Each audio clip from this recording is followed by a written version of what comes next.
What really inspires us at AskVideo is when we get to hear from our users about how we've helped you develop your skills and passions. Whether you're a basement DJ or a Grammy-winning artist, our purpose is to empower you to unleash your creative potential and share your unique vision. I'd like to introduce you to Rik Simpson, a longtime AskVideo user and producer of Coldplay.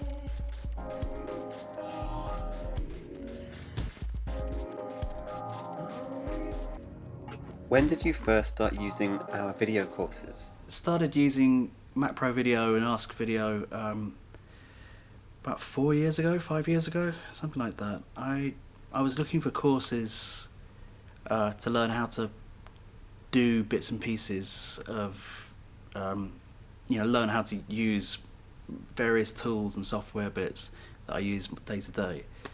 And I hadn't been able to sort of find any information on the net about it. It was a good thing to kind of get my head around because the courses are great and I use them quite a lot. How have our video courses helped you in your studio? If you are in the studio and you hit a stumbling block with a piece of software and you can't figure out how to do something, it's nice having a resource like Macro Video or AskVideo to refer to and figure out how to do the thing that you wanted to do that you couldn't figure out, and potentially also learn some more bits on top of that you might not have realised were there, because that's inevitably what happens when I look at the tutorials. Do you have any favourite courses? Native Instruments machine course. I keep gravitating back towards that one because it's such a huge, in-depth beast machine. It's nice to see how other people do it. The old Pro Tools, Logic, Ableton. I refer to those quite a lot. Also, interestingly, I've kind of learned how to use Photoshop and other weird sort of non-audio related things through the website, which is cool. There's just lots of information there, and if you've sort of got the time and you're willing to dig through it a little bit, you can learn a lot of stuff. What new courses would you like to see at AskVideo in 2015? You guys just keep on doing what you're doing and keep on top of all the developments in software that are being updated all the time, which you seem to, every time a new update comes out, there's pretty much a video to show you how to use that fairly soon afterwards, which is great. I don't think there's any particular, you've got it pretty much covered. Everything's on there. You're into your synths. Would you like to see courses on modular synths? That would be very interesting. I think modular synths are going to feature heavily in the next 10 years in the music business. I think people are just beginning to realise what they can do.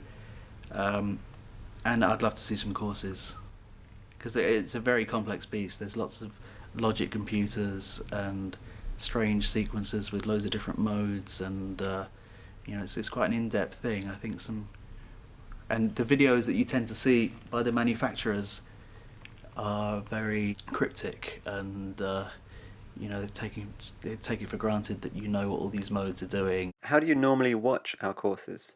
I tend to watch the videos mainly on my iPad because you can see the detail. I think sometimes on the phone you don't, especially if you're looking at a window of software that's from a laptop or something, it's a little bit too small on the phone. But I watch a lot of videos on the iPad. I download them on long flights and check them out. I spent many hours doing that between London and LA. What's your take on how hardware is making a comeback in the modern music studio? You're always going to try and balance your workflow with the results, meaning that if someone's waiting to do a take, you've got to capture it as effortlessly as possible. I did quite a lot of work with Brian Eno, and he was always a big advocate of performance over sound quality.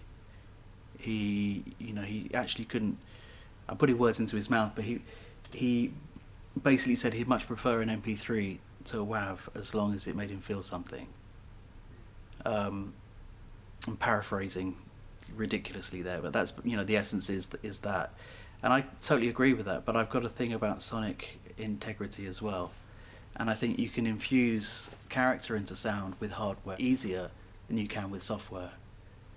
There's a certain veneer that, you know, certain tape recorded albums have, that is, you know, it imparts a character. And there's lots of emulations and, you know, software recreations of Valve equipment, and a lot of it sounds very good, but it's not the same as hardware. It's more convenient, it's quicker, and I use a lot of it and I love it, but it's not the same. As long as you're aware of the pitfalls and, you know, and the positive effects of each, you can use them in tandem and get a great result, as long as you keep the character and the feeling, the essence.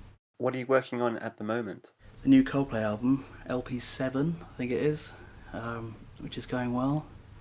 Lots of travelling and recording in different locations, but we're still based here in London pretty much for most of our time.